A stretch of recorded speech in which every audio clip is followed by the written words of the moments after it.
जब धन होए तब 100 रिश्तेदार होए, और जब धन नहीं होए तो घर वाले भी न्योके तू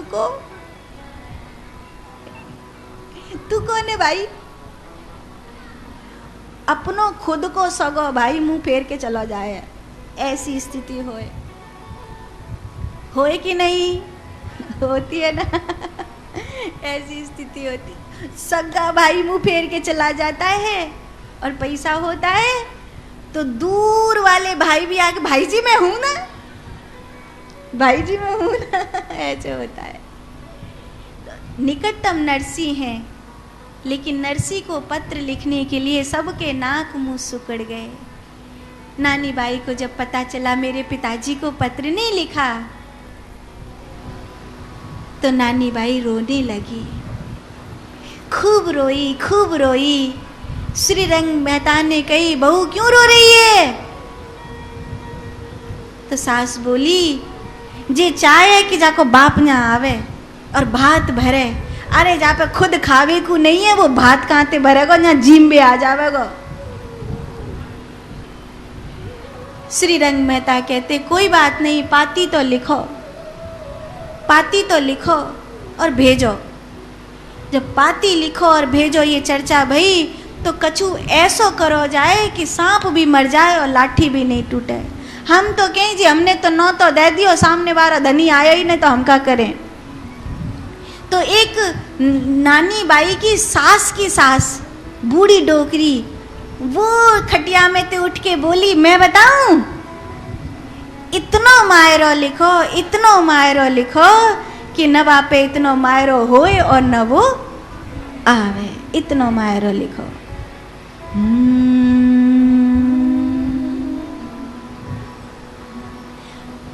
सास ननद और देरानी जेठानी सब मिल बैठी आए, द्वात कलम कागज मंगवायो, लेखन लियो बुलाए। 25 मन लिखो सुपारी, 25 मन रोरी जी, 25 मन लिखो कलेव और मेवारी बोरी। 80,000 तो मोहरा लिख दो, 1 करोड़ की रोकड़ी, कागज में 2 भाटा लिख दो, यूं उठ बोली डोकरी।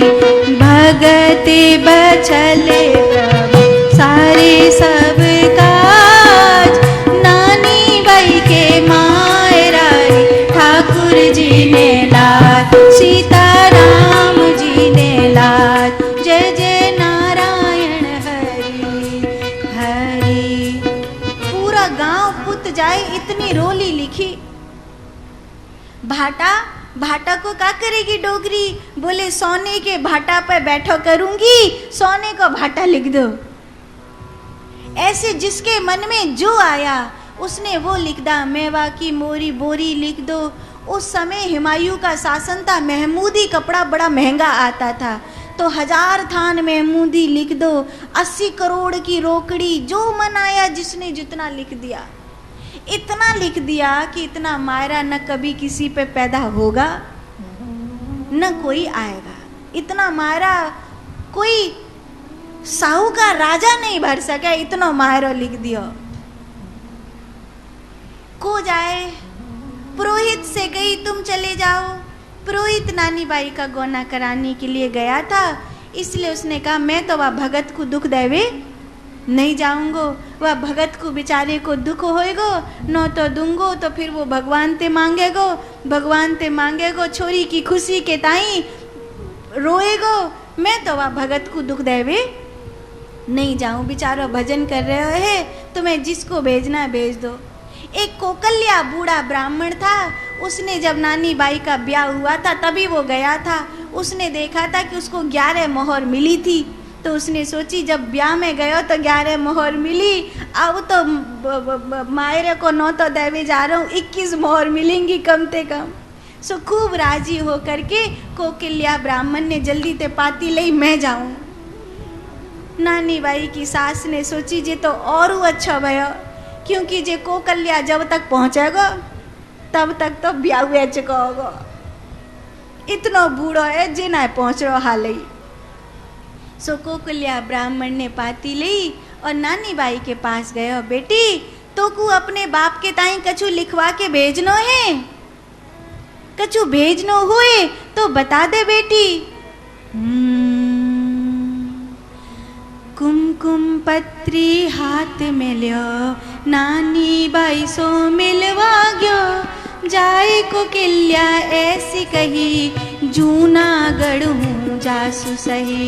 सुनकर मतों कियो परिवार, नरसिया वे हुए कुमार। जय सिया राम जय जय सिया राम, जय सिया राम जय जय सिया राम, जय सिया राम जय जय सिया राम, जय सिया राम जय जय सिया राम। नानी बाई भूली थे तो लिखोई इति, मारे तो ससुरारे घर आई जोई मती। नानी बाई बोली थे तो लिखोई इति, मारे तो ससुरारे घर आई जोई मती। मारी तो सासू जी ने मायरा ख्यात, माहेरो जुड़े तो लेके आई जो भली बात। मायरो जुड़े तो लेके आई जो इतरो तो संदेशो मारो, कह दो जी जोशी जी। मारी बिना तो थारी हंसी घनी होसी जी। माहेरे बिना तो थारी हंसी घनी होसी जी। भगते बछले प्रभु सारे सब काज, नानी बाई के मायरा ठाकुर जी ने ला। सीता राम जी ने ला, राधे श्याम जी ने ला। जय जय नारायण हरि हरि।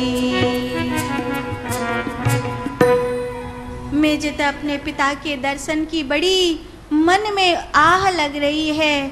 माँ भी मर गई, माँ के मरवे के बाद तो मैंने अपने पिताजी को देखो भी नहीं है। बड़ी पिताजी से मिलवे की चाह है, लेकिन बिना मायरे के नहीं आवे, बिना मायरे के नहीं आवे। मैं तो मुँह को तो ऐसी लगे कि पिताजी को देखे बिना ही अब मर जाऊंगी। कोकिल्या ब्राह्मण चल दिया, कोकिल्या ब्राह्मण चला अंजार से जूनागढ़ की ओर।